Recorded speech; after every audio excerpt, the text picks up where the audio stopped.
नमस्कार। अभिवादन स्वीकार करें आदर्श तिवारी का।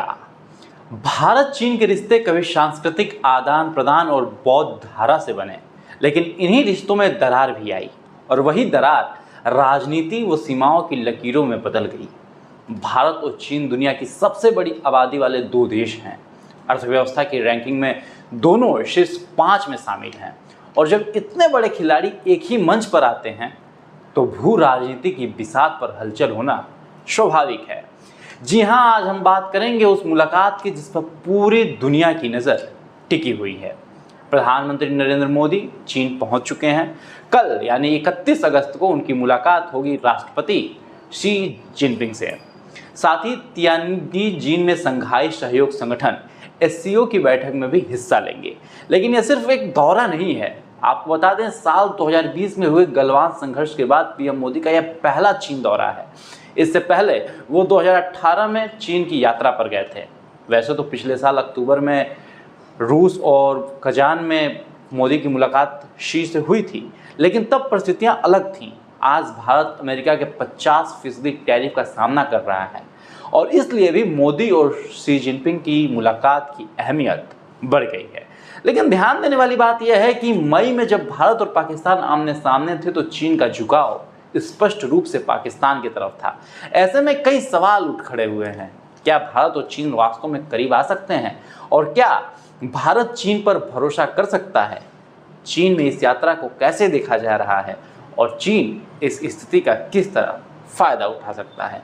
आज के वीडियो में हम इसी का विश्लेषण करेंगे। पीएम मोदी का दौरा ऐसे समय में हो रहा है जब लद्दाख में अप्रैल 2020 से पहले की यथास्थिति बहाल नहीं हो पाई है। चीन भारत का दूसरा सबसे बड़ा ट्रेड पार्टनर है। पिछले साल चीन के साथ भारत का द्विपक्षीय व्यापार करीब 127.7 अरब डॉलर था।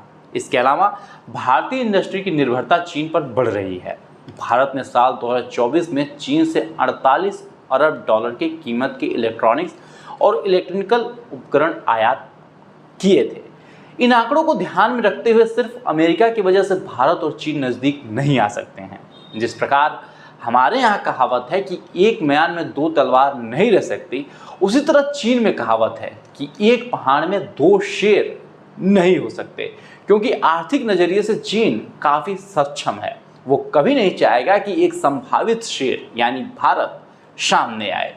उसके लिए सबसे अच्छा विकल्प यह है कि भारत को दक्षिण एशिया के अंदर तक सीमित रखे। इसलिए चीन पाकिस्तान को सपोर्ट करता है।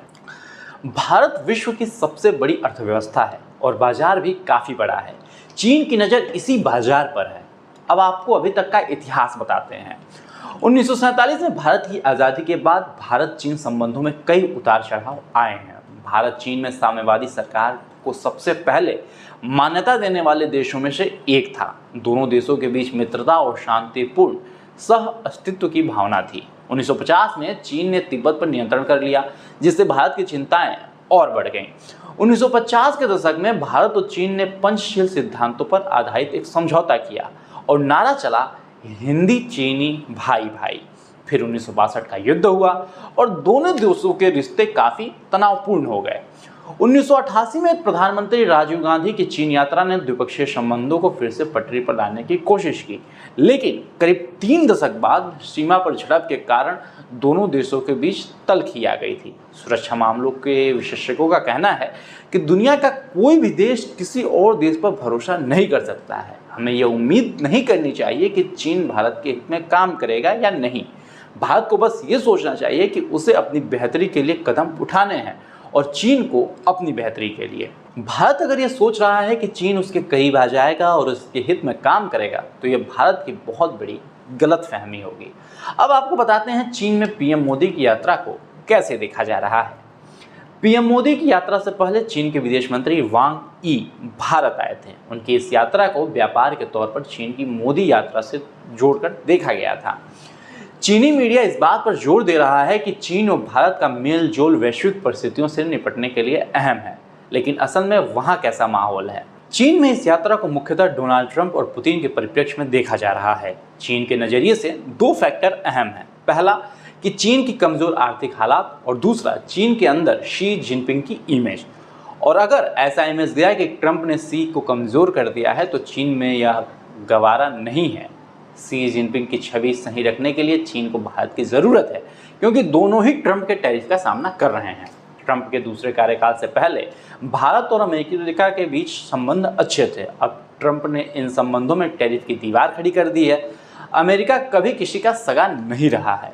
ट्रंप ने भारतीय मूल के लोगों का वोट तो ले लिया और अब चीन को चुनौती देने के लिए अजीबोगरीब फैसले ले रहे हैं। अमेरिका को भारत से फ़ायदा था कि वो भारत के बहाने साउथ एशिया पर अपनी पकड़ मजबूत करे। भारत और 3000 किलोमीटर से ज़्यादा लंबी सीमा साझा कर रहे हैं, जो अब तक स्पष्ट नहीं है।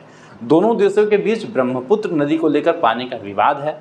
भारत लंबे समय से सीमा पर आतंकवाद के लिए पाकिस्तान को जिम्मेदार ठहराता रहा है, जबकि चीन पाकिस्तान को सैन्य और आर्थिक मदद देता है।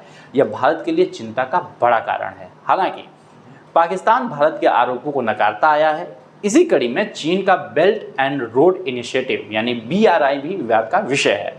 आपको बता दें, SCO में पाकिस्तान के प्रधानमंत्री शहबाज शरीफ भी मौजूद होंगे, तो यह मुद्दे भारत के लिए और बड़ी चुनौती रहेगी। हाल ही में पाकिस्तान ने जितने तवज्जो ट्रंप को दी है, उतनी ही उन्होंने शी जिनपिंग को कभी नहीं दी है।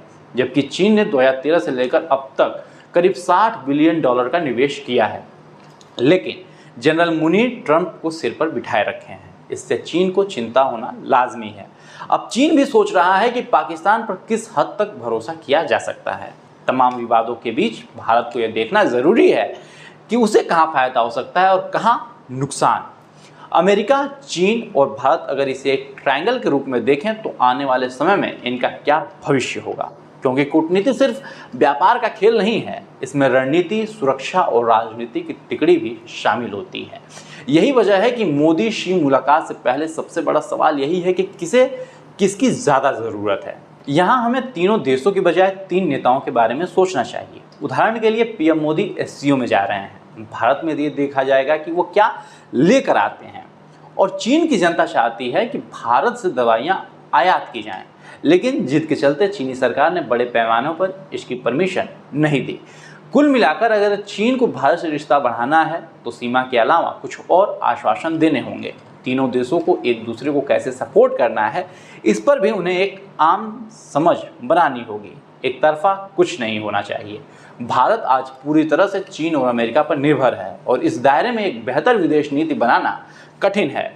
चीन भारत का सबसे बड़ा आयात स्रोत है। भारतीय उद्योगों को अब भी कई क्षेत्रों में चीनी कच्चे माल पर निर्भर रहना पड़ता है और चीन में सस्ते उत्पादों के कारण भारत के खुदरा बाजार में उनकी मांग बनी हुई है।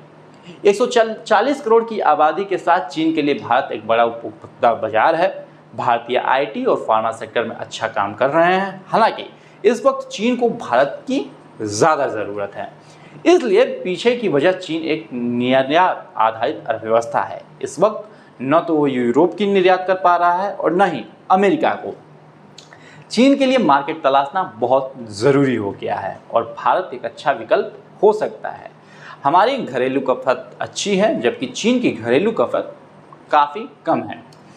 जब भी अंतर्राष्ट्रीय संबंधों में इस तरह से तनाव आता है तो कुछ न कुछ नया तरीका निकल आता है। भारत के लिए शायद ये वही मौका है।